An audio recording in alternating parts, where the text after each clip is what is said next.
The biggest misconception is that dance music is a new thing, that it just kind of burst from the ether. People don't see it as part of a long history.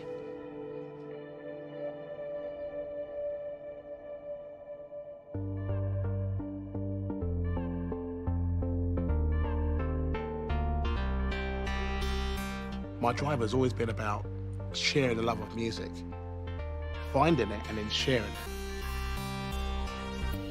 Some tracks make me really happy, some tracks make me think, some tracks make you forget everything. Such an experience of freedom, and experiencing that freedom with other people, all through the sound of music. Dance music has always been about an escape and a letting go. Just get lost in this aural soundscape. Close my eyes, stick my head in the speaker, and just be absorbed.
I'm very nervous. What if something goes wrong?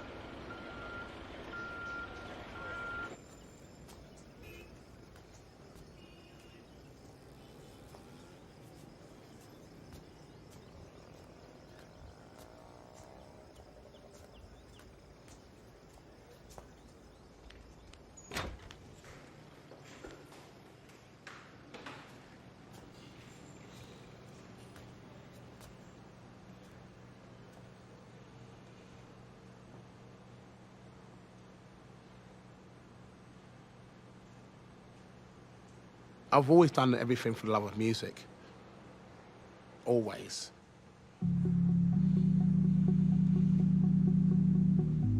I was always building tree houses with my dad. And we put a radio in it, bought like cheap car speakers, kept expanding it. Before we knew it, we had like a kind of tree house club. My friends were there, we started playing music. Then we made it like mobile, so we could like travel with it. It wasn't a treehouse anymore, it was just like a kind of DJ booth. We made a very big sign saying DJ Marty on it. And it all fitted in the car, so I could drive into the places where they wanted to perform. I was 8 years old. My father was bringing the music home. I got inspired by the music he was playing. Carl played music non-stop. We constantly told him, turn it down, turn it down. I used to take my sound system to school, and an hour break that we had, I would play music to the canteen.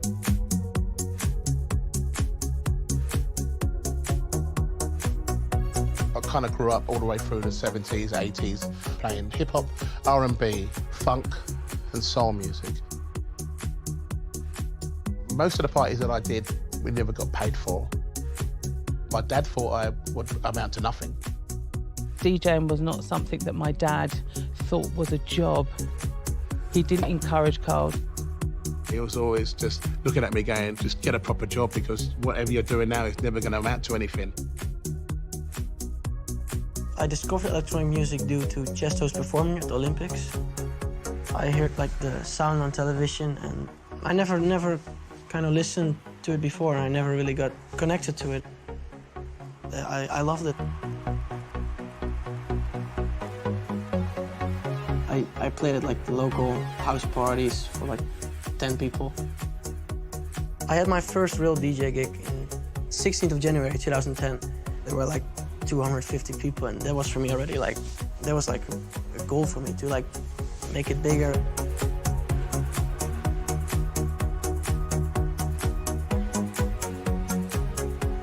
I started to understand music at a very early age. I just studied it as much as I possibly could.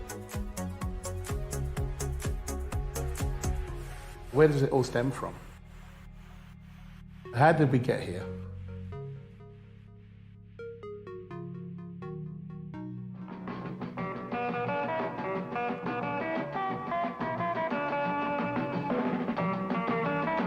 When I first started working in nightclubs, there were really one kind of music that would fill a room: live music. The people I worked for had a concept where they would have a DJ play records. Everybody said it'll never work, people want to see a live band. That was sort of the beginning of disco.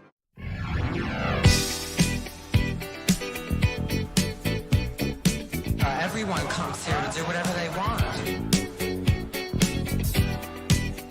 Disco is the phenomenon of our time. The Paradise Garage. Where so many artists, so many people met and congregated and created the downtown New York scene. It was a way for people who were disenfranchised to connect with other like-minded individuals, express themselves, and dance. I went to the Paradise Garage when I was about 14, and my sisters snuck me in. That's when I went to my first club and never turned back.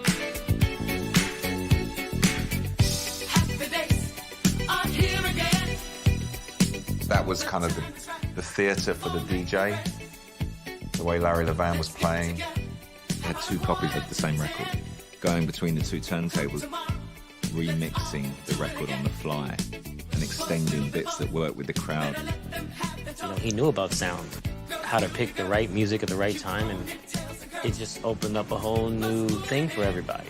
It's just DJ heaven, man, when you walked in that club. It's a space for an idea, for freedom and expression that was outside of popular culture.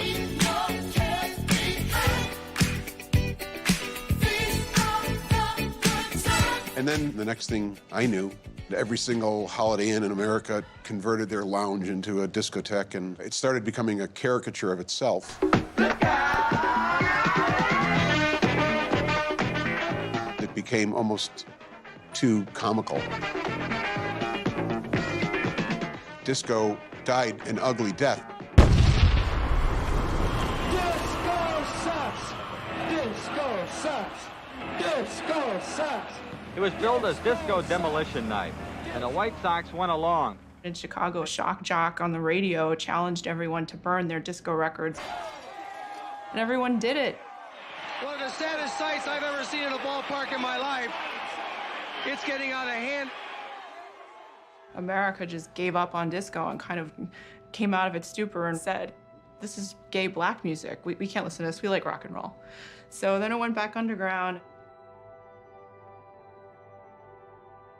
Those primal beats returned in different forms.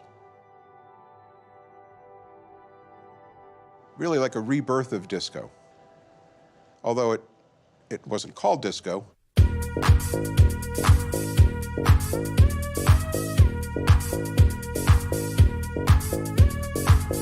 In the beginning there was Jack, and Jack had a groove, and from this groove came the groove of all. When house music first kind of started, It was like the map was completely redrawn. Let there be house, and house music was born. I am, you see, I am the creator, and this is my house. The inner city of Chicago really celebrating disco from 10 years before. Experimental sessions of setting drum machines and synthesizers.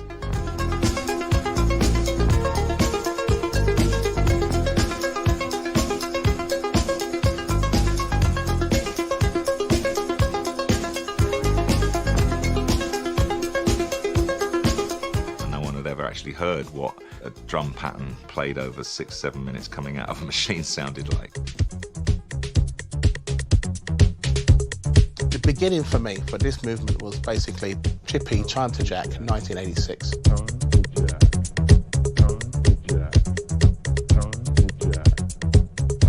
This track for me changed everything.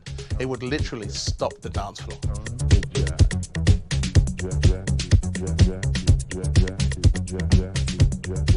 People didn't understand where this was coming from. Why am I playing it?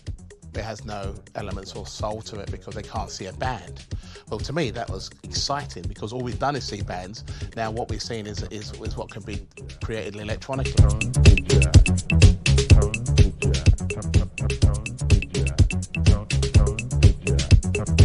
Disco music was made by musicians, arrangers, songwriters. When house music started being made, it was made by DJs. We had no musical training.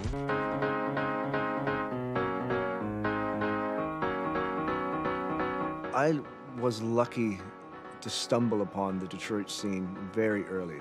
I was probably 16, 17. The main hub was a club called the Music Institute. A black box, big speakers, and a strobe light. All the Detroit guys playing incredible music.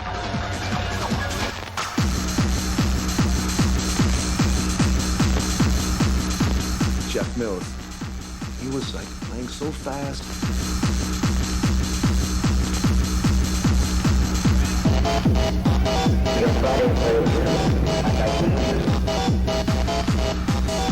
He was playing all the records that I had listened to for the last year. And we were sitting in the back helping him sort his records and just copying all of the records' names down.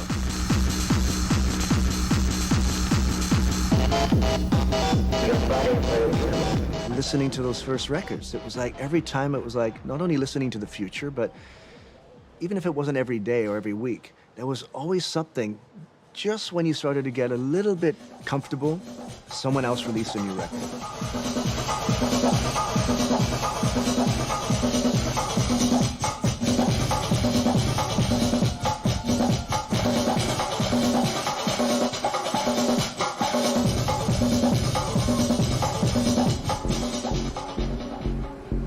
The sound is minimal. If it was direct and in your face, more industrial. Detroit is a motor city. The Ford Motor production line. That's what you hear when you hear Kevin Saunderson and Derek May and Juan Atkins. Their early records, they're stark, but they're these sounds and synthesizers and these like hi-hats, and it's just like pulling you into tomorrow.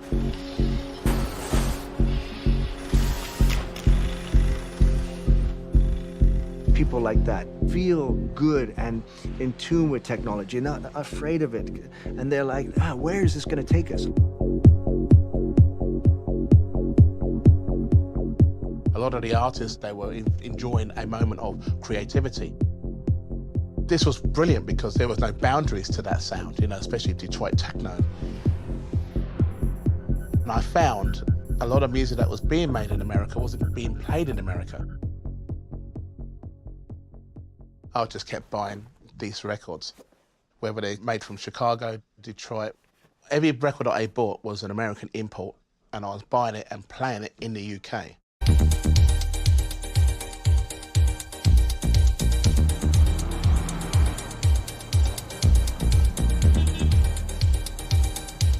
The birth of house music and then the birth of the Detroit sound did have a profound effect on what we were playing as DJs in the UK. it wasn't really fashionable to be a DJ. You could identify yourself by playing music that you and your friends loved that kind of wasn't on the radio.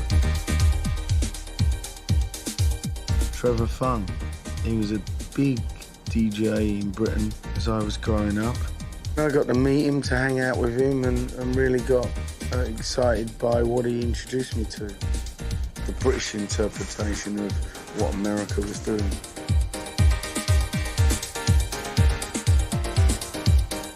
For the likes of me and Paul Oakenfold, we were more excited about change than we were about staying in our own lane.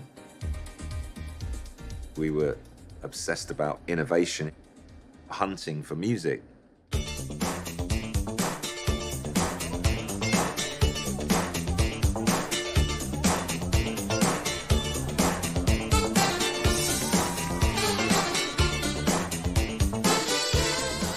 He was in Ibiza, working there all summer. I went there with a few friends. We went to this club called Amnesia.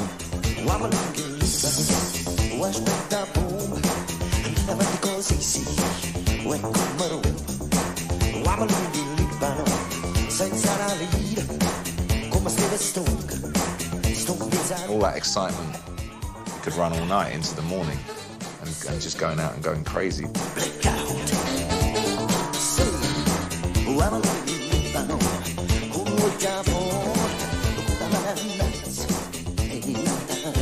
Ibiza is a seasonal place. The end of May, early June until September. The workers and the people who'd been there on holiday, when they all came back to the UK, they wanted to go somewhere. Me and Trevor went on to start our own club. It was such a wonderful, exciting moment. We were very free in the respect of what we played. So you would hear Cyndi Lauper next to LL Cool J, next to Bob Marley, next to a house record. We didn't do clubs at the weekend. The clubs that I ran were on Monday and Thursday night till 3:30 in the morning. If it meant that you would stay up all night and go to work, then so be it. We were underground. It wasn't a commercial movement.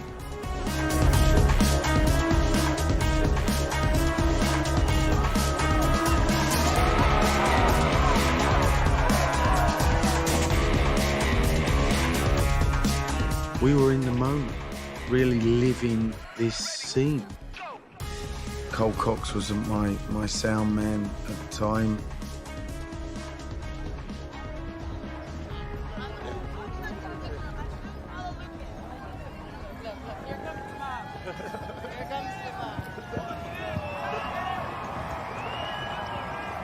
When I started, I was going up and down the country in the UK, playing 4 or 5 gigs every weekend. It was only until around about 27, 28 that people started hearing the name Carl Cox.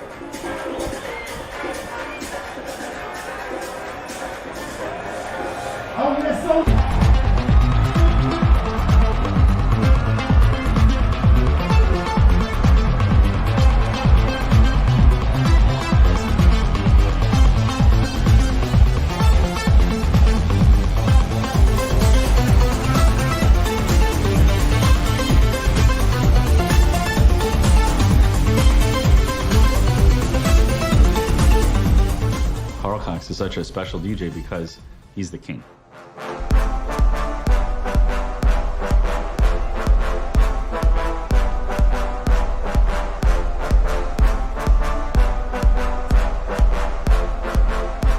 People that have been in the game that long, they still might love it, but they're not exuding the energy that Carl exudes when he's behind the decks.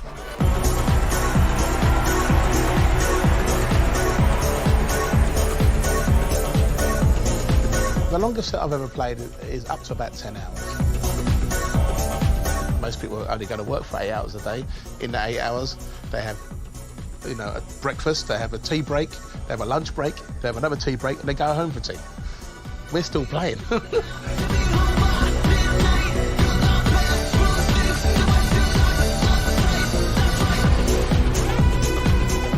probably the hardest working man in this whole business. I mean, he's nonstop. He's amazing.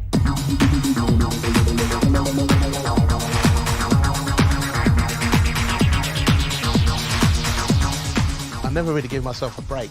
So to play for 10 hours, not even time to go for a pee, it's like a 10-hour step program, yeah, you know, to try and get rid of all the carbs, you know, that you put on over the Christmas period, you know.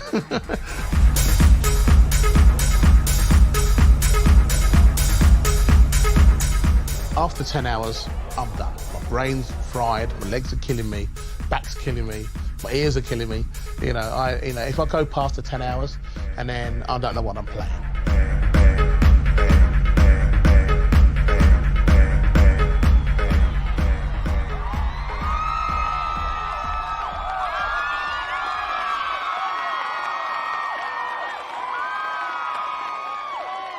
Carl Cox is what DJ is all about.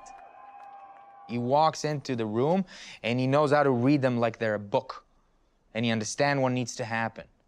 And that's a DJ.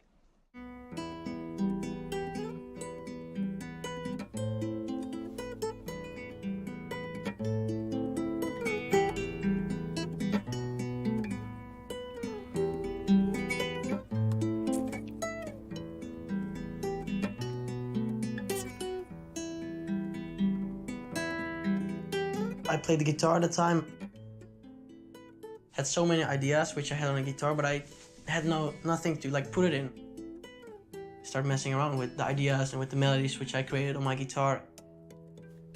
I started doing some research and I found like this program which allowed me to put my guitar melodies in the computer.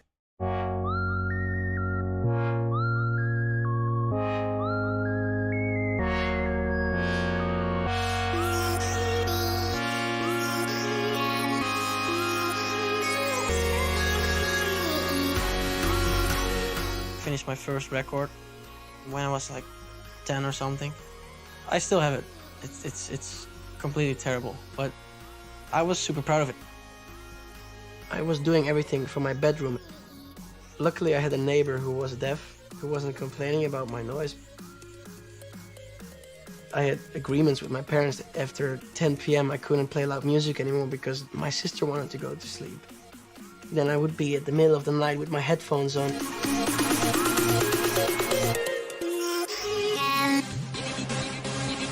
I got discovered through a local DJ, and I made an unofficial remix for Tonight by Enrique Iglesias, and he started playing it out live at his shows. But tonight I'm full.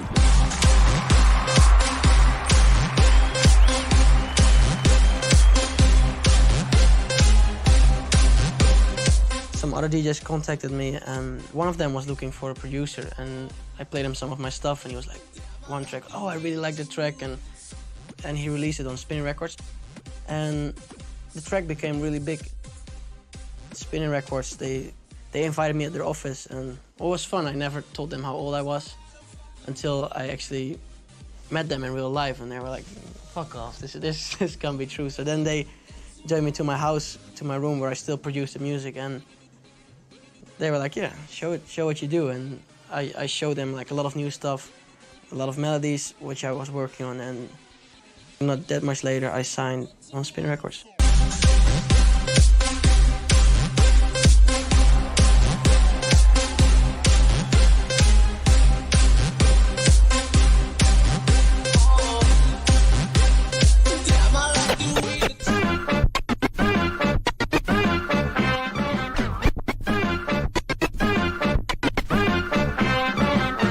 Stand back, watch the bomb drop.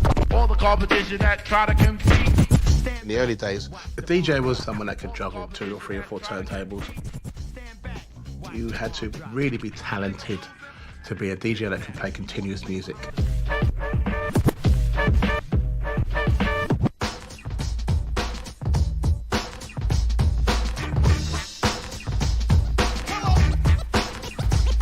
The craft was always about mixing music from a perspective, always about digging into the crate, always about playing new music to people so they can actually expect the unexpected.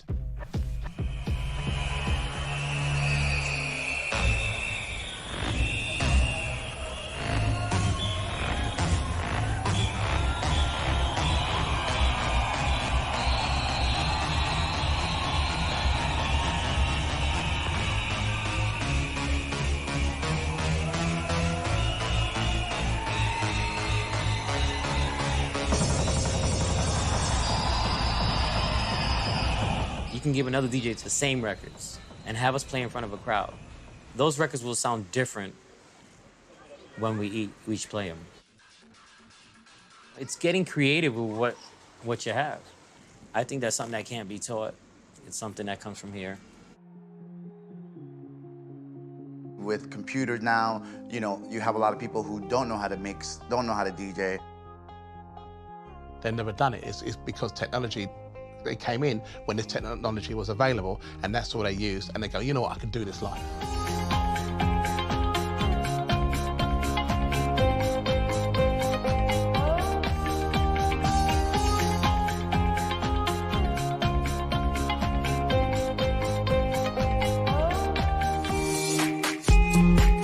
There are a lot of DJs who've got pre-programmed sets, and unfortunately I just press and play.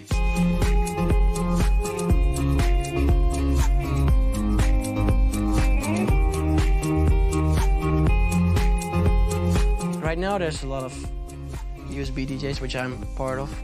We are also DJing, but just in a different way. If you play USB and you don't use vinyls anymore, does that make you not a real DJ? That's exactly the same thing. You use the technology that is available to you today. I don't get it. It's a laptop and a dude, and that's it.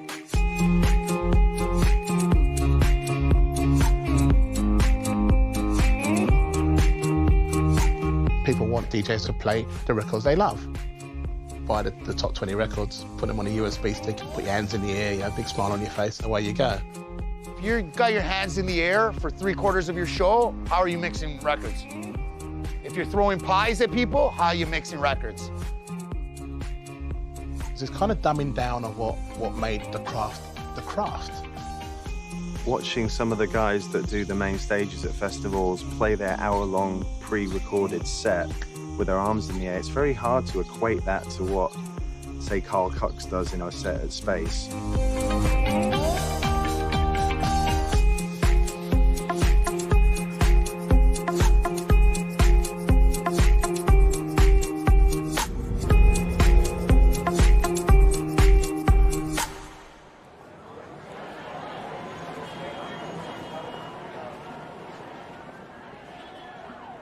The 80s were not really great years for the UK. We had a series of, industrial strikes, people with no jobs, violence and riots. At the same time, clubbing was very exclusive. That changed in the kind of mid to late 80s.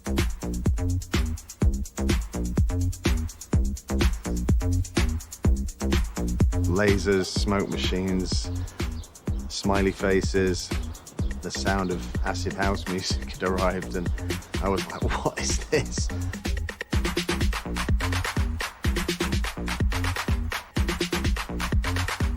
Before you know it, that sound had kind of taken over.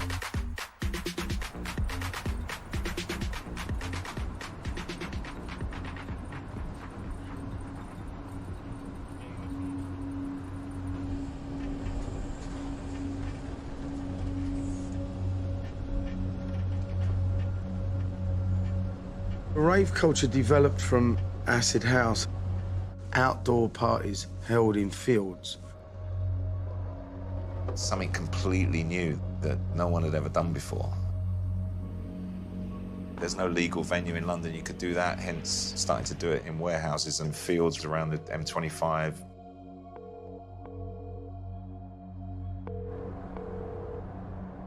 The only way we had to know where these parties were happening was if you had a number to call. The address would be on the answer phone. You are cordially invited to A Midsummer's Night's Dream. Take the M25 motorway to 8296 and head east. 10,000 people on the motorway going around until someone found out where it was going. Then everyone followed that person. And at that time, we were playing vinyl. So you imagine walking through a field with 2 boxes of vinyl. It just kicked off at 3 o'clock in the morning at some poor guy's farmland.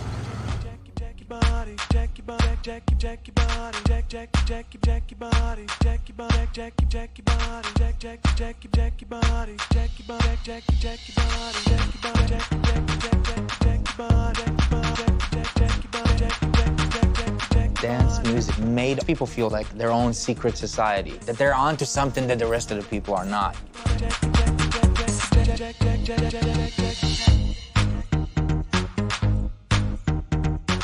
It was called the Summer of Love because the culture finds its roots in the hippie culture, the late 60s, and peace and love.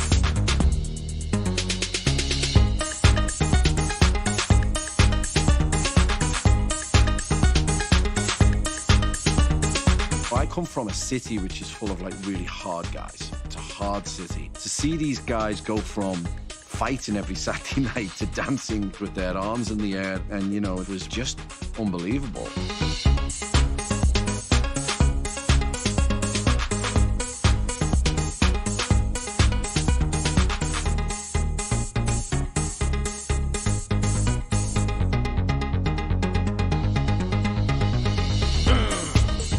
Our punk rock moment.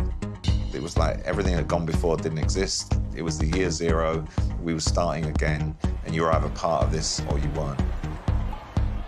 How cool is it when you have like a little secret that no one understands, and you go to this place where there's 10,000 others that feel exactly the same as you do? In the world of electronic dance music, we are in sort of uncharted territory. When I was growing up, dance music was supposed to be the alternative. You know, you're supposed to have top 40 over here and dance music over here, and dance music was supposed to be the domain of like weird underground misfit electronic musicians. Underground dance music is about art, where EDM is show business. And there is still some of the same shared aesthetics of unity and expression and people opening up, you know, but there are two different things. The main core of our music will always be underground. Doesn't matter if you call Cox or Tiesto or Martin Garrix, it always will be underground. With the popularity of electronic music today, sure, we all appreciate that more and more kids are into it. But you know, we always hope that getting into electronic music via like Afrojack or Tiesto, they're just sort of scratching the surface and you know, interested to explore further. The thing with dance music, it is not about vocals, but it's about arrangement.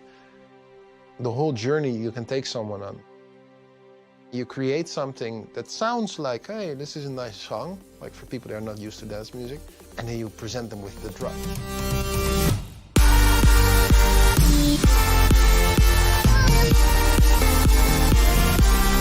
If I ask my grandma, do you like the drop? She's like, what's the drop? I hear the drop. Look, ooh, I like the dancey part. I like the dancey part.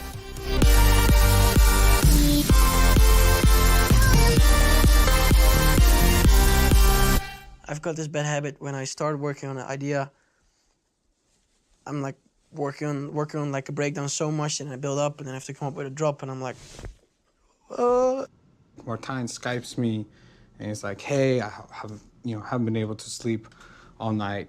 There's this melody in my head. I made this new record. You need to hear it. And it was the demo of Animals.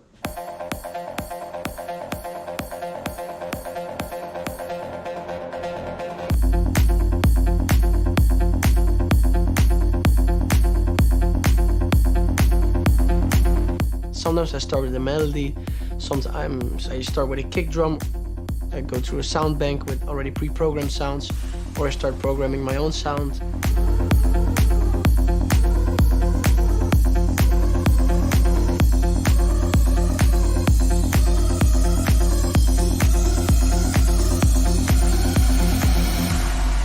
When we started out, we did very small shows, you know, just to get him going, get him to experience how the life is and stuff. And suddenly, you know, we released this record, Animals.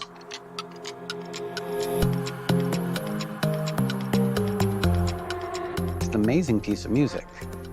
That's an example of electronic music becoming top 40 that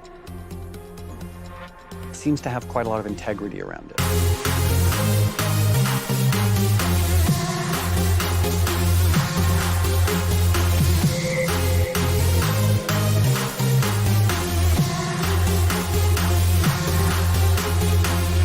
It's a special drop, you know. Everybody was making hard drops, but his was still special.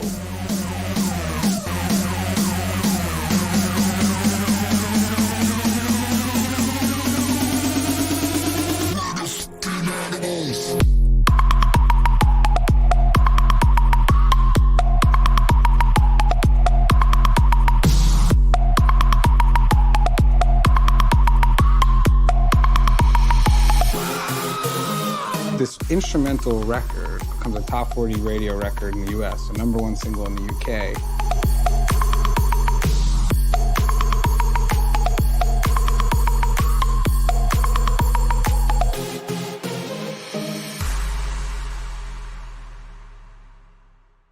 He was the first 17-year-old guy who made it into the UK chart. He was the youngest guy ever playing ultra.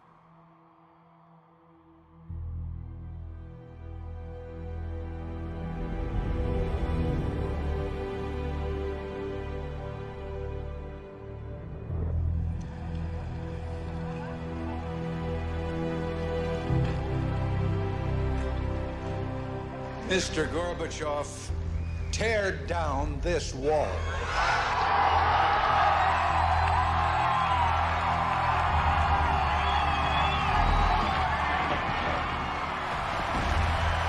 There was this explosion of openness.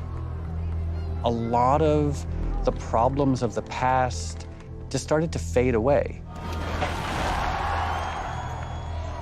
The wall had come down, and the world was becoming a more prosperous place. And I feel like the Love Parade was very much a reflection of that, like this new youth culture that wasn't burdened by the prejudices of the past.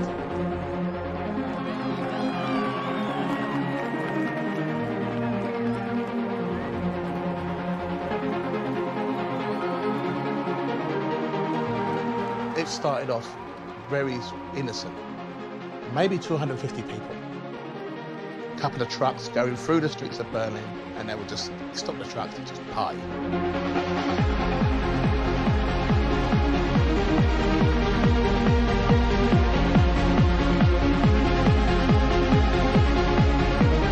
East and West come together and brought people who are into dance music to basically celebrate life. The same spirit that went into the illegal raves in the UK. It was pretty crazy for the way it grew through the first 5 years of the 90s was insane. The scale of it was just unreal. I can't believe it, it's amazing. I've never seen this many people in one place before. I'm from Holland and I really like it here. Why did you start the Love Parade? Because I had a dream of people dancing in the street, nothing else. I was invited to come and be a part of the proceedings. And my first time of going there completely blew my mind. Going through the streets of Berlin, I just cannot believe there's over 1.5 million people.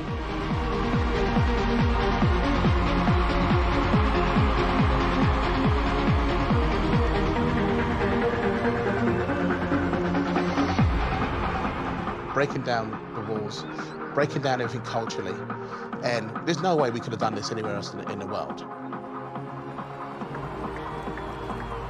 We've got this big, massive monument in the middle. And in the monument is where they built the DJ stage, and you go up in the monument and you see over the whole of the park. And all you can see is just heads.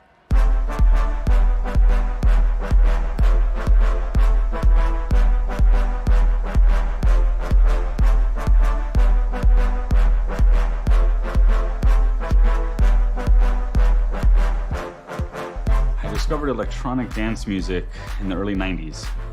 I started going to a lot of the events in Miami. The community and the culture was like nothing I've ever seen before. I discovered electronic music in New Orleans. I was working at a restaurant, and the other waiters invited me to a party. Kind of walked in the doors, and it was a whole new world. I discovered electronic music by getting dragged to an underground party in Los Angeles, when I was 15 years old. It was one of the most magical experiences of my life. I fell in love with the music, the culture, and the vibe. I started promoting, even though I had nothing financial to gain from it. It was basically a hobby. We would rent out warehouses. It was totally illegal. You were basically risking a house every weekend. And all it takes is for somebody to do something stupid or something bad to go happen, and you could lose everything. So why'd you do that? Because I loved it. I put that house on the line every weekend. First event that I ever promoted and produced was in a warehouse. We would rent the venue, contract the venue, hire police, hire fire rescue, hire security. We were definitely in over our heads, but we didn't realize it at the time. I did my first event in Los Angeles thinking I and my friends would have a place to go and party and have a good time and listen to, the music that we loved. And I found out it was extremely difficult to even get a venue. It was all ages, and we were serving alcohol. It was just a recipe for disaster. But at the time, when you're 23 years old, it just seemed like nothing could go wrong.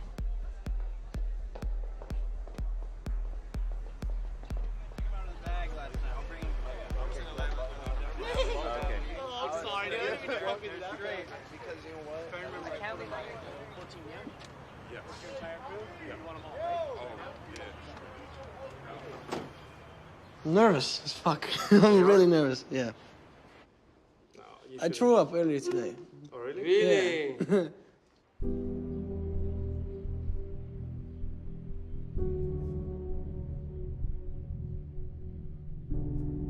The craziest thing for me is like how it all went so quick. And that's also why I still don't really realize yet what's happening right now.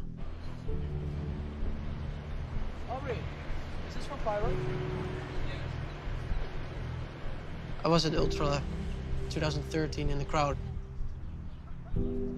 And right now, you're playing the main stage, you're a main stage actor, and it's super. I had to pinch myself a million times. It went that fast at every moment. You had no time to getting used at the success. It went that fast. But imagine for him, he just did this in 2 years. Yeah. What we did in 10 years, he did in 2 years. It must be hard to process so much in such a short time, You go from being in your bedroom to play in front of 100,000 people in a year almost. Like, this is crazy. I was in the crowd 2 years ago. What the fuck?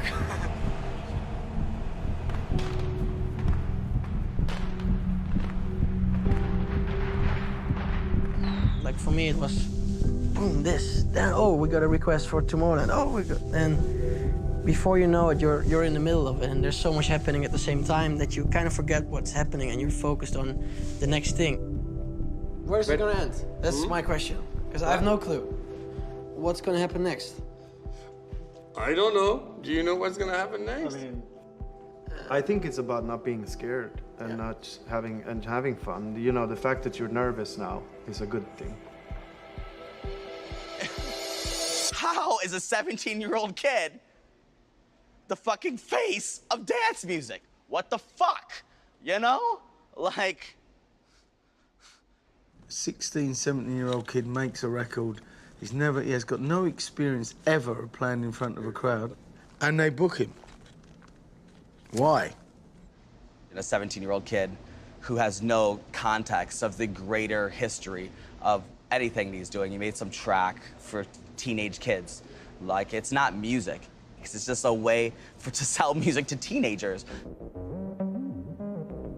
There's a lot of commotion going on, like, oh, you're too mainstream, from like the underground people or the mainstream people who don't understand the underground thing. But if people who love techno don't like the electronic music or the stuff which I make, then don't listen to it. So what is underground? I guess underground for me is anything that's outside of the mainstream. It's outside of like whatever's considered popular, but it's always been more interesting to me. Underground dance music is a representation of trying to do things with a cultural acknowledgement of who we are as humans.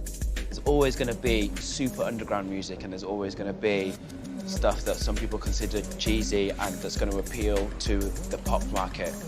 David Guetta's underground to Katy Perry fans. I'm underground for David Guetta fans. Like, compared to me, Deadmau5 is underground. Compared to Deadmau5, Feed Me would be underground.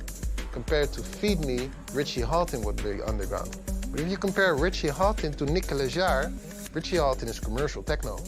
But like, no matter how underground you are, if you're driving your car and Aha, Take On Me comes on the radio, you sing along. If Richie Hawtin would play it in his set, you would not be happy. But if the song comes on in the car, like, take on me, take on me, like, it's always. You can't deny that, and that's why I love music so much, because it's universal.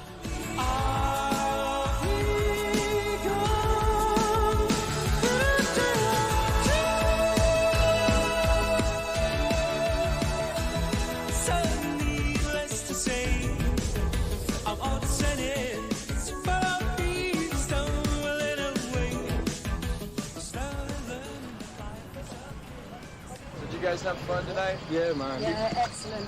Why? What was so good about it? Good atmosphere. Excellent atmosphere. Are you guys gonna stop ever? Or are you gonna keep dancing forever? I'm keep dancing forever, me. Well, at least till I remember where I put my car.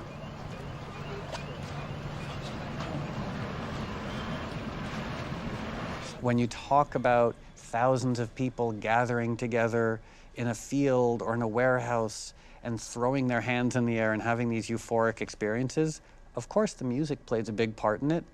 The drugs play a huge part in it too. Me and my friends went to a party, and it was really fun.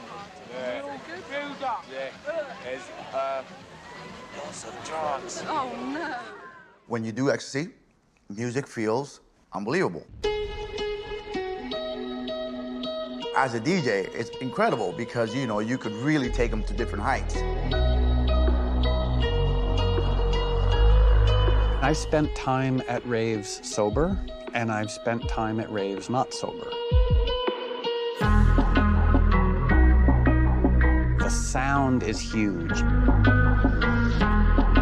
Visuals are huge. Everyone's dancing.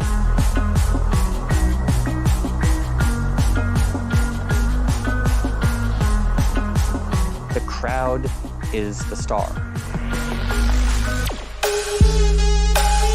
It's hardwired into our evolutionary DNA to want to dance with each other, have ecstatic experiences at night in front of lights.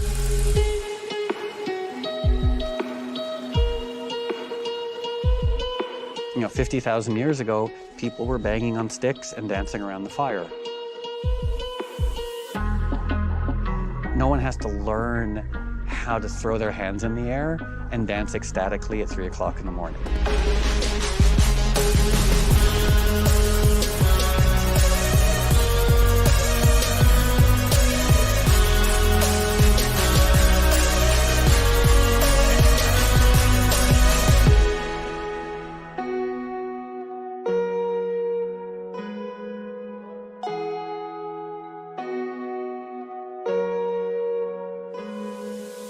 Some people that we've interviewed deny that drugs were part of the rave scene. Do many deny it? Do they really? Were they really there? Or are they just trying to claim they were there?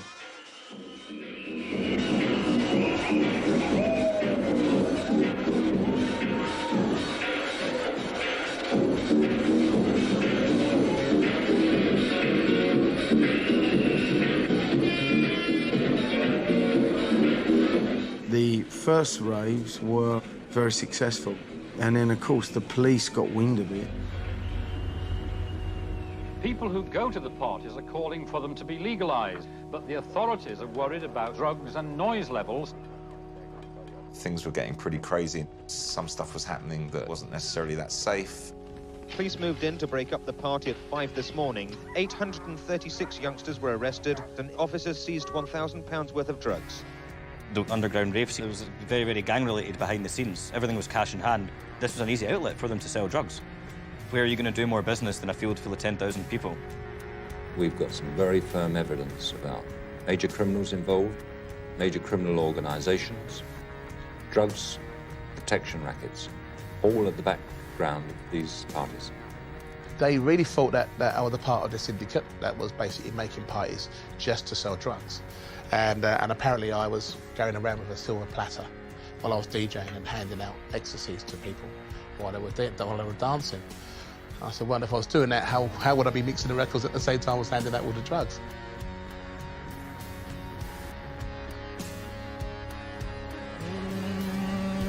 Castle Morton, what began as a small gathering, suddenly turned into this huge, huge rave. At the height of the festival, an estimated 20,000 people had converged on Castle Morton Common. More and more people would arrive, and it went on for a week, and the police just couldn't break it up. It was just so big. 20,000 people on this common and no toilets. You can imagine the mess they're going to leave behind them. The police view is that these are purely criminal events. These people are crooks, and they are destroying the lives of hundreds, not to say thousands, of decent, law-abiding citizens. I remember going to some parties that were really dangerous, packed into sweaty warehouses, no lights, no exits. People get hurt, then it needs to be addressed. It can't carry on. At that point, a lot of people realized that concept of the illegal raves was dead. It couldn't continue. You know, the government were crazy about it, the media were all over it, and so something had to change.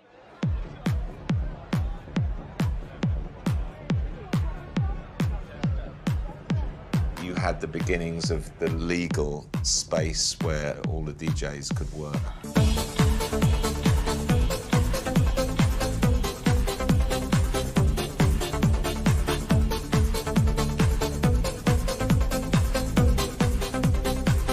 We launched Cream, and it just became this phenomenon. It just exploded. We started putting on really highly produced venues with great sound systems, and it was safer.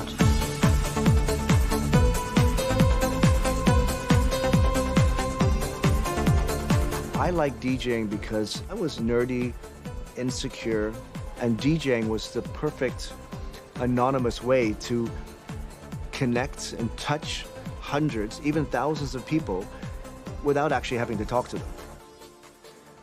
You gotta remember, in the late 80s, where was the DJ in the club? In the corner, probably the darkest corner. And the corner here was where the original DJ booth. Yeah, in between these two columns, here. In between the two columns here? So when you were DJing here, you can see the people dancing and everything up there, and you can see people coming inside here. But I always felt that the DJ should be should be there as the area. When we set up our club, we put the DJ center stage. We built a huge gold gilt frame around him, so there was no escaping the fact that you had to look in this direction, you had to worship the DJ. We aggressively promoted the concept of the DJ being as important as the lead guitarist or the lead singer in a band. Paul Oakenfold is the most obvious DJ who used the advantage of the time and the interest in DJs and packaged himself as a rock star.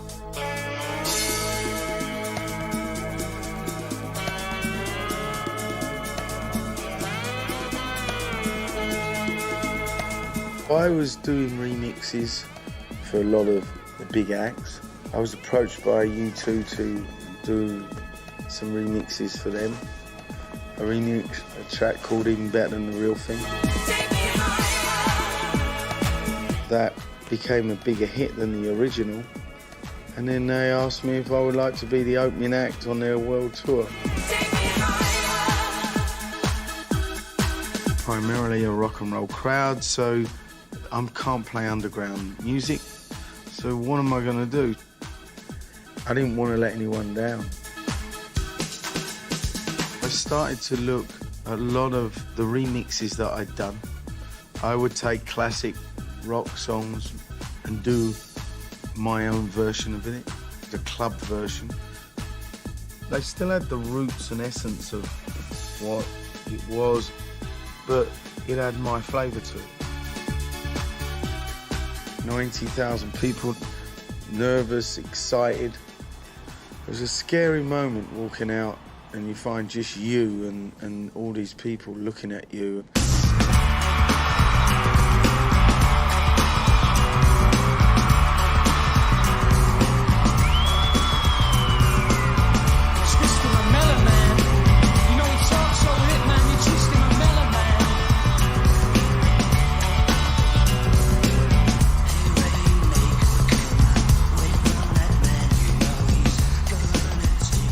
Such a wonderful, exciting moment. I really was like, wow, these people are really into it. The big story, you know, wow, there's a DJ playing to a U2-sized crowd, and I think it really kind of set something in motion. That was a big moment for me because it really proved to myself that I was more than just a DJ in a club.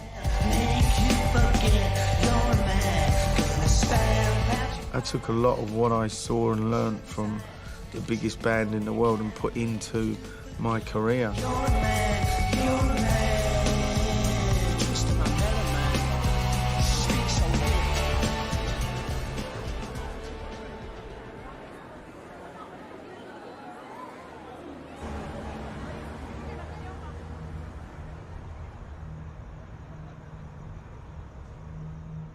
The DEA raided the State Palace Theater, which was the venue that I was doing shows at.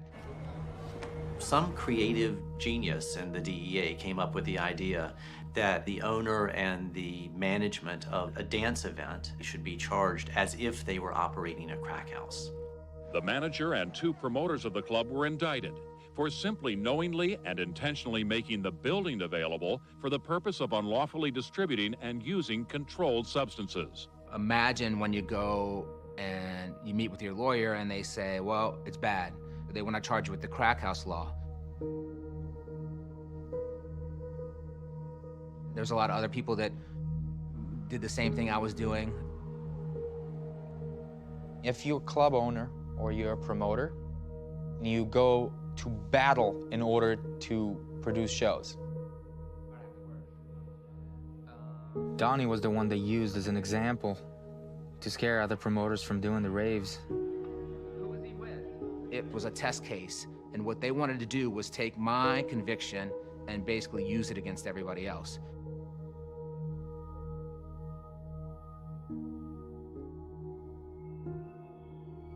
We had a full trial in front of a federal judge in New Orleans. We insisted that there was a constitutional right to play music of your choice. And Donnie, at the end of the day, was exonerated. But the United States was in the middle of a sort of a moral panic about ecstasy and about the perception that a certain kind of music was causing people to use the drug. After the crack house law failed, they came up with the Rave Act, a way to scare venues. I mean, it was ridiculous trying to put club owners, venue owners, promoters in jail. And right at that same time, then you have 9/11, and then boom, you know, the whole market crashed.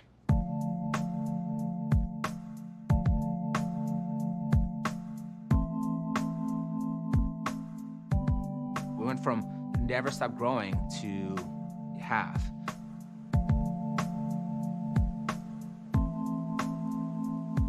You know, record companies were closing labels down, magazines were going bust, people were getting laid off.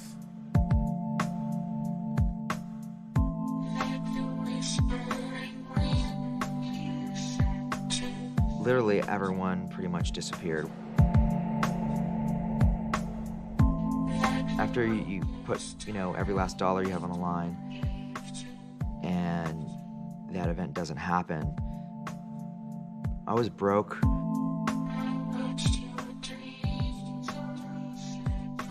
We were losing a lot of money. Everybody I knew asked me if I was crazy to continue. There was no point to continue. It didn't make any sense on any level. I was very anxious. I didn't want to really imagine that I'd have to stop doing what I loved. The rave scene was the lowest of the low. I would go to a party with somebody and like, okay, don't tell me about your rave promoter, right? It's like, okay, yeah, I won't embarrass you.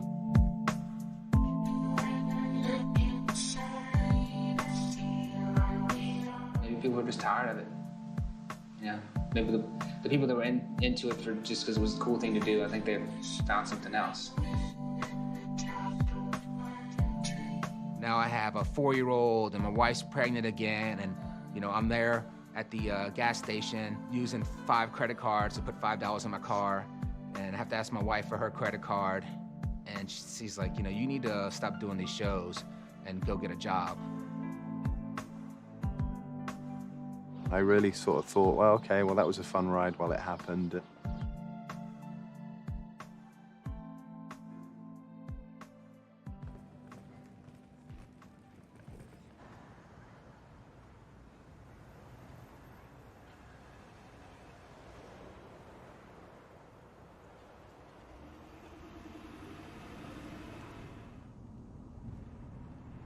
I always wished, when I was in my bedroom, I want to do this in front of 100,000 people, but I never really thought it would happen.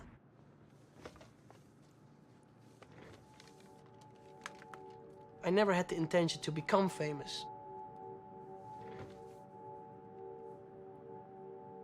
For me, I make music because I love it, because it's my hobby.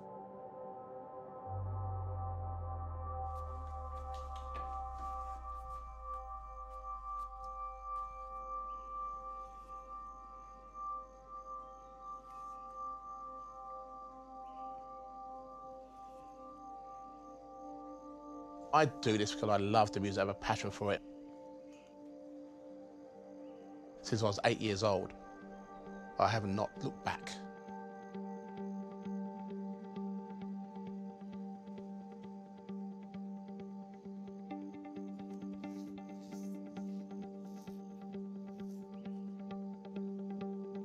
When the time comes where you have to close the door and put it all behind you, is the time that you know that you've done something of self-worth in your life.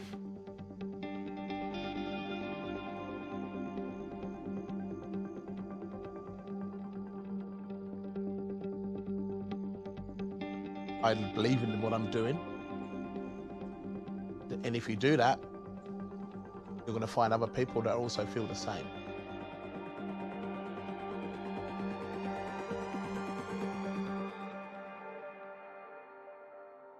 This movement is still pushing forward.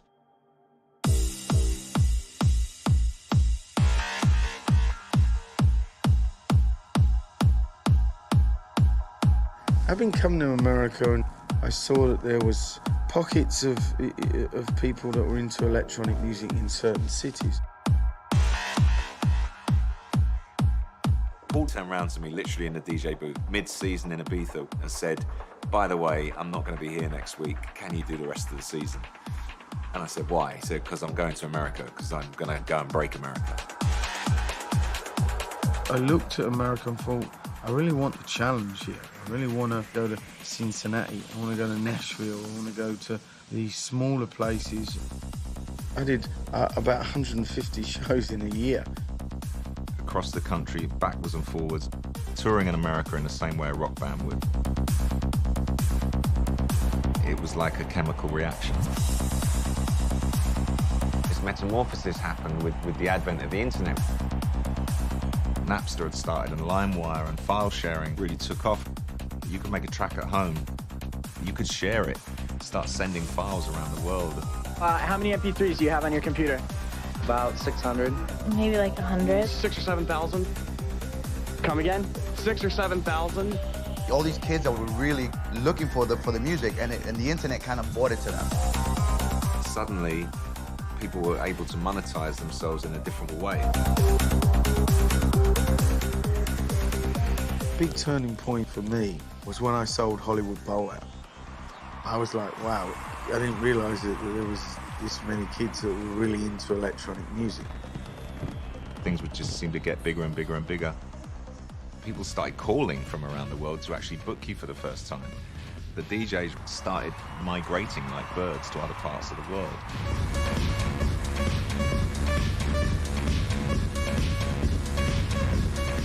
I played at festivals, and they asked all the people, who do you come here to see? And most of the people said, we come here to see Tiesto. The promoter and I decided, why don't we try a Tiesto solo show? You play for like 6-7 hours, and you might sell out a stadium.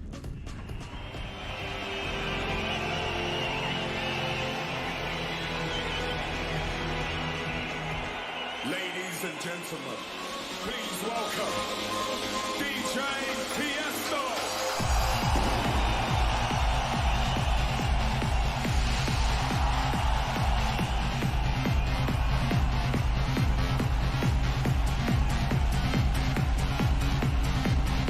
I walked on stage and I was like, this is not real. Just one DJ in a stadium for 25,000 people, that never happened before.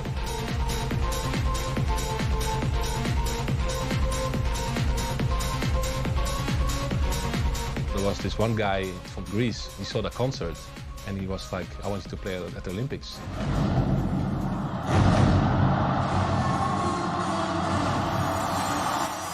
Ο DJ Tiesto, ο διάσημος Ολλανδός DJ, ο οποίος είπε μουσική, η οποία για πρώτη φορά δεν είναι εμβατήριο για να συνοδεύει τις παρελάσεις των κρατών, αλλά είναι μουσική, δίσκο μουσική. I saw like presidents fist pumping and stuff, so it was an amazing experience. It was live on television for 4.6 billion people.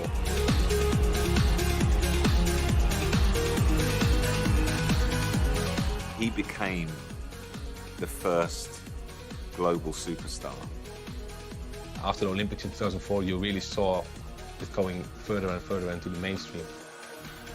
I remember seeing a massive poster that said, sold out Victoria Park. And Victoria Park's like 40,000 people. It said, sold out Victoria Park, Tiesto. I was like, who the fuck's Tiesto?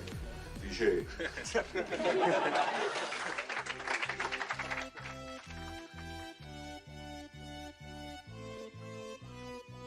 We were doing Electric Daisy Carnival. Everything was kind of building up. The crowds kept getting bigger. And in 2002, we did about 6,000 people. And then in 2003, we did about 10,000. Barely trickling up. Y'all ready? Donnie and Pascal, they kind of had to legitimize their business. Like the UK, came away from riskier spaces and started to look to reinvent themselves in a dedicated, legal space. In 2008, Electric Daisy Carnival got 30,000 people.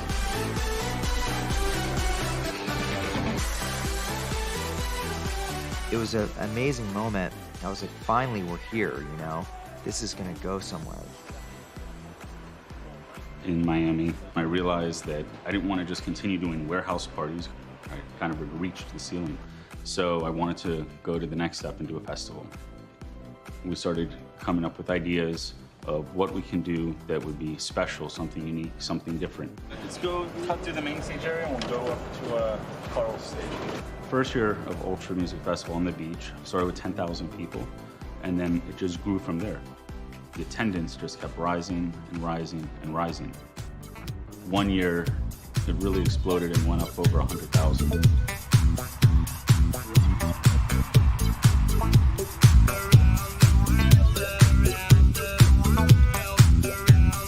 The scene just kept growing and growing. I knew that we were onto something. I knew it eventually would filter around to the rest of the country.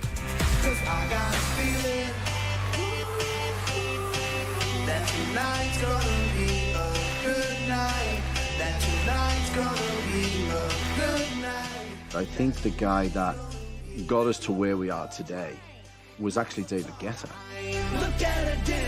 David Guetta collaboration with the Black Eyed Peas. That record really opened the door.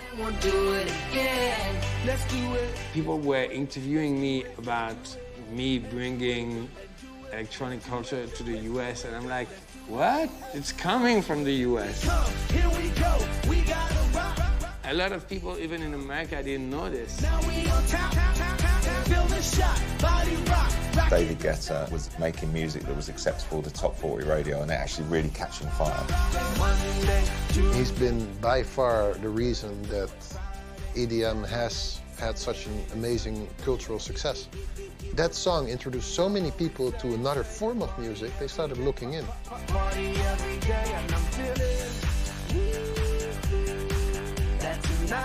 We're now in a global scene.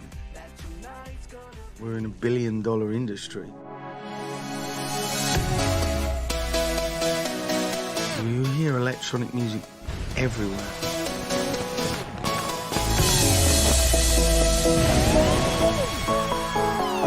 It has become pop music, so those crowds, the people who do listen to pop music are now listening to electronic music. All of us are reaping the benefits of that.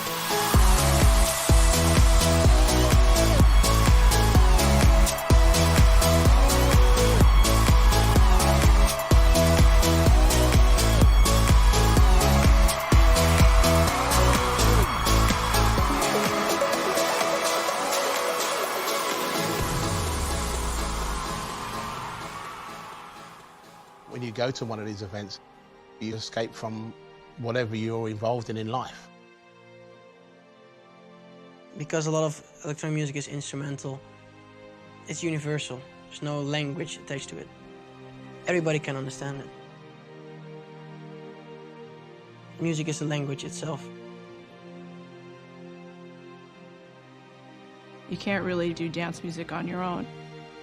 It's participatory. It's a tribal experience you have together, right? It's meant to be enjoyed in a group.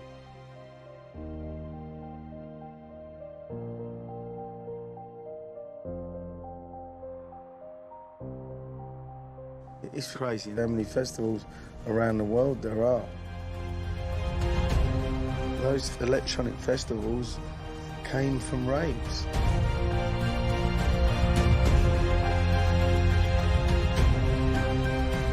What we started, from where it was to where it is now today, we've made it as a whole for the scene. These artists right now are averaging $500,000 a night.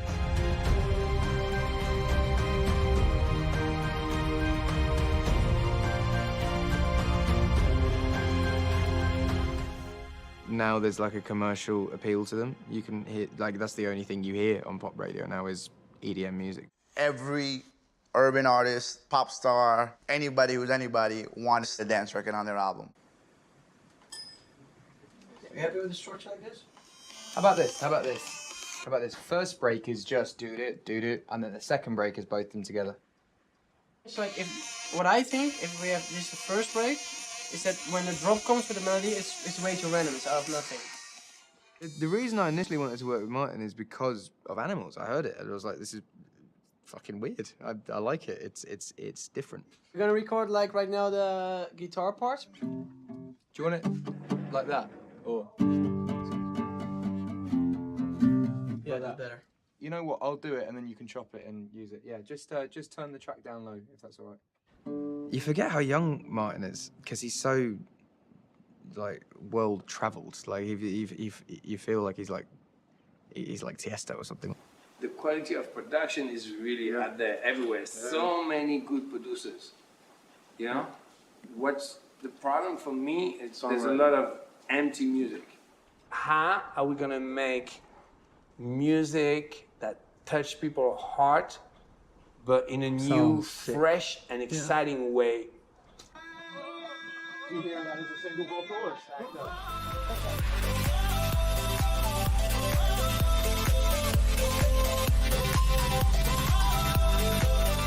I really feel like a creative musical chemist.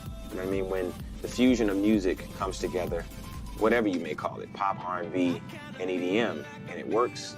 It opened an entire new conversation. It's those greats before us who created that fusion.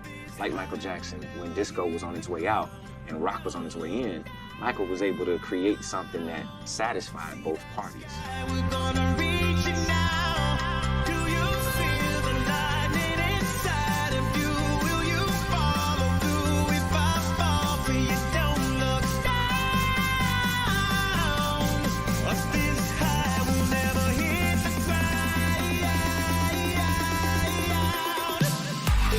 I feel like once the world was able to hear EDM in that way, and me experiment with David Guetta and now Martin Garrix, to me, that creates an entire new movement.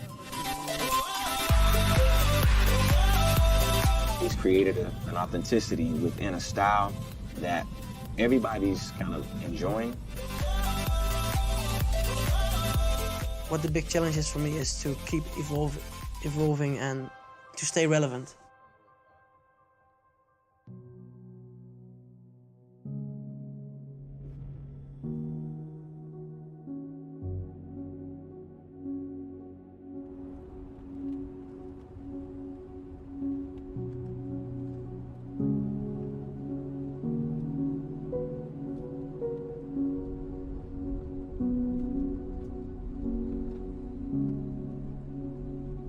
My career has spanned over 38 years, doing what I love to do.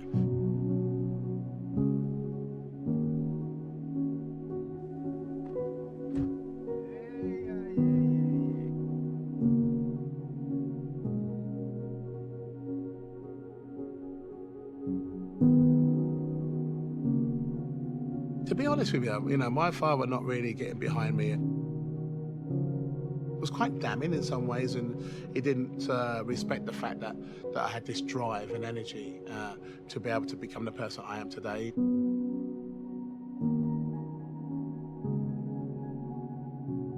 When I said to him that I didn't really want to do anything else apart from DJing, he just basically laughed.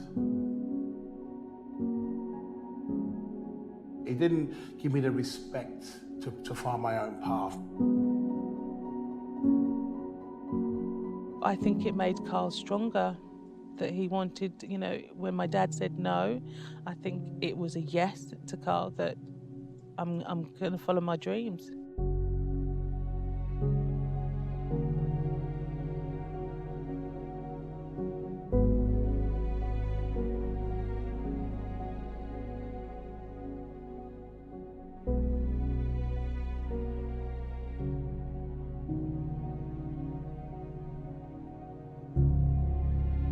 I'm so proud to say that he's my big brother.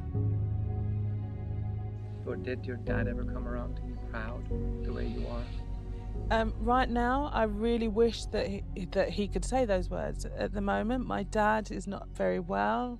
He has dementia. It would have been nice for him to say those words. I don't think Carl will ever hear them from his father now because he doesn't remember.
What's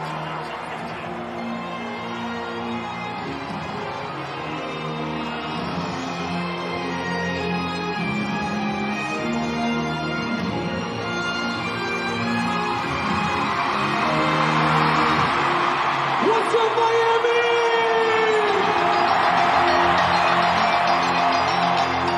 Imagine that you're standing there and you're seeing your son, and he's standing before 40,000 people. It's incredible.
Martin Garrix, you put him on any festival and he can't do no wrong. It's something which is wondrous, you know. You've got someone that's this young, who's connecting with 18-year-olds. He's connecting directly to the people he's inspiring. It'd be difficult for me to be there and have 18-year-olds going, "Oh my God, he's amazing." They'd be like, "Oh my God, my dad's amazing." You know, it doesn't work.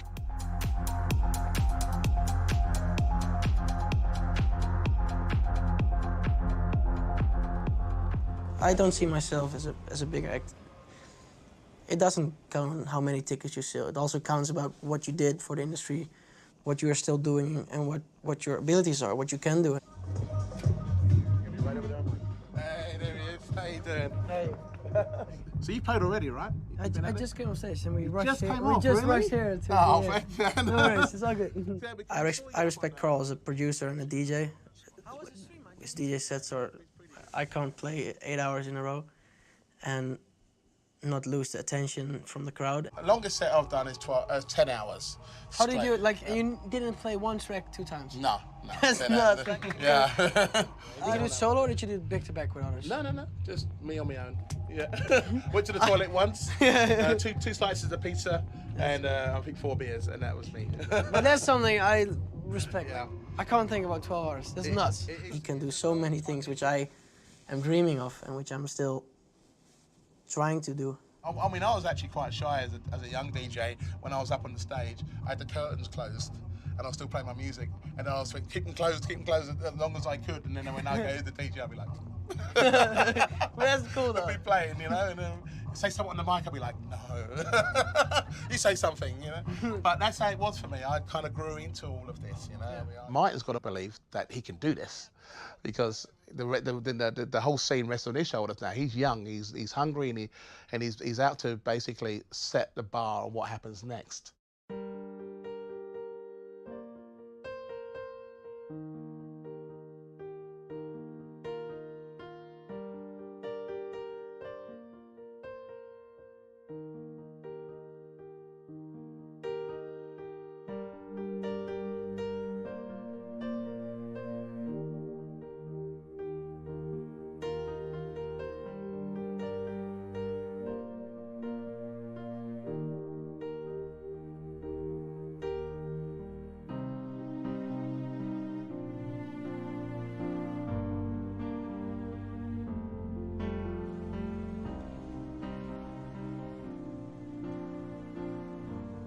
Big deep breath. Final night. In all these defining moments, Tiesto's played to billions of people. Paul Oakenfold at Wembley with U2. No one's actually been in a club for 15 years straight I've played gigs all over the world, festivals, clubs, house parties. Everything that I've done feels like it's gone so quickly.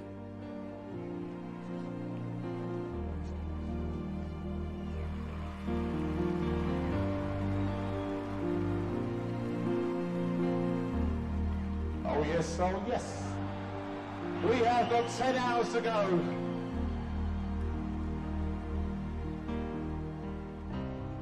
I never really thought in any way, shape or form that I would have this longevity in my career.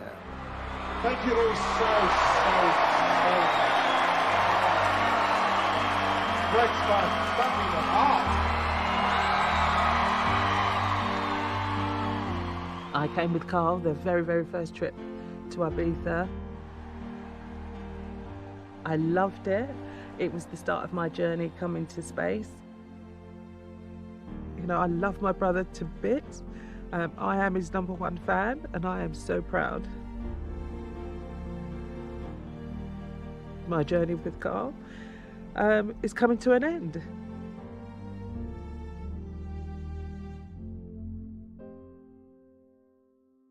The last half an hour, down to the last record, I've never seen so much emotion in the club.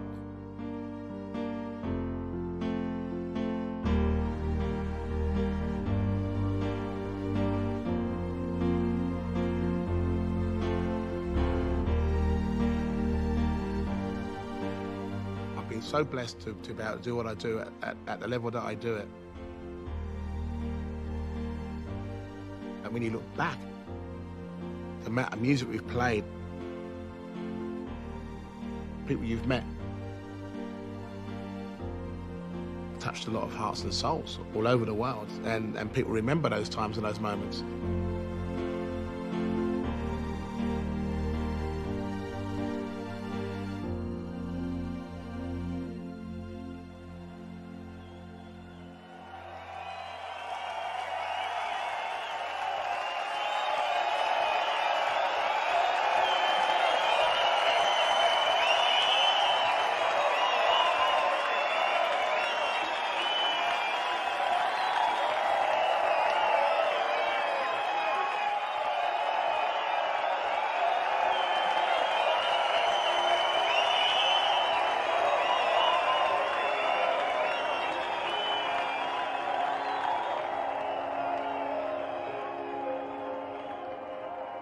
In the end of the day, it's all about music. And if I've touched you with my music, then all I can say is thank you.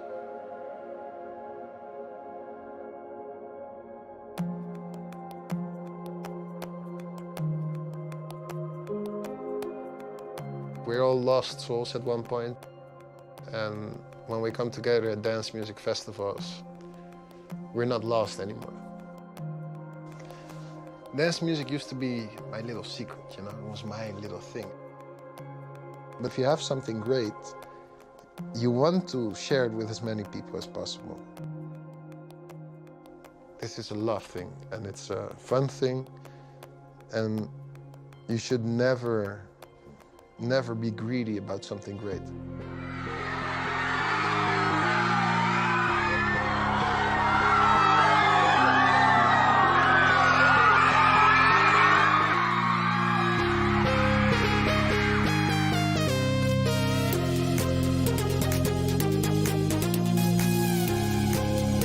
It's not about being on the top, it's about making other people happy.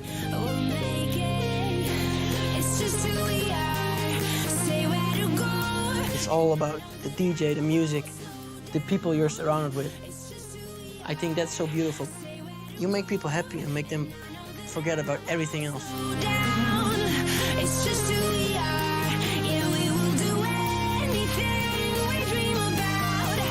I'm kind of happy that it's going towards a new direction right now, because that won't make it like fade away. And that's the only fear I have, like, because it went, like, same with my career, like, because it went so fast. I just hope, like, I can hold on. What I just hope is that electronic music is not at the limit yet, and it can still grow for the next 10 years.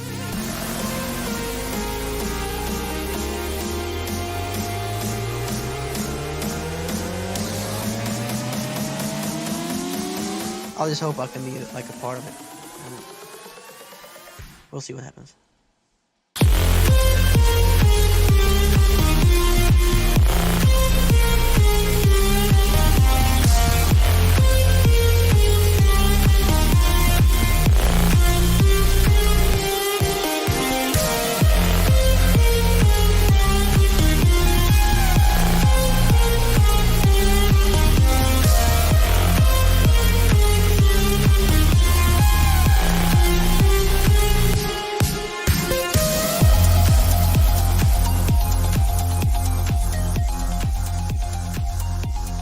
We love and are tied together by music created by a technology that is always evolving and mutating.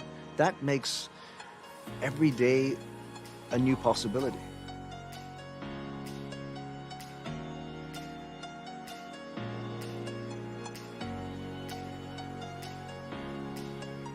When you look back at it, God, what we started to where we are now, years later, it's some achievement.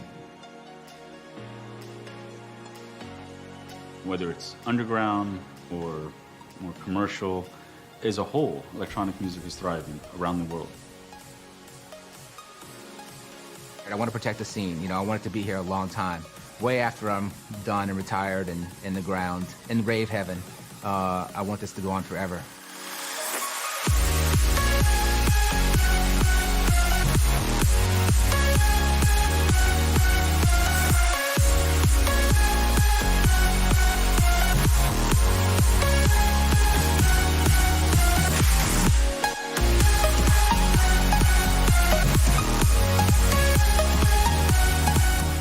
Show die van Wanneer? En zo, nu. Zeg die elke keer weer, hè? Ja, maar dat komt gewoon uit. Alles is nog. Best show, ik.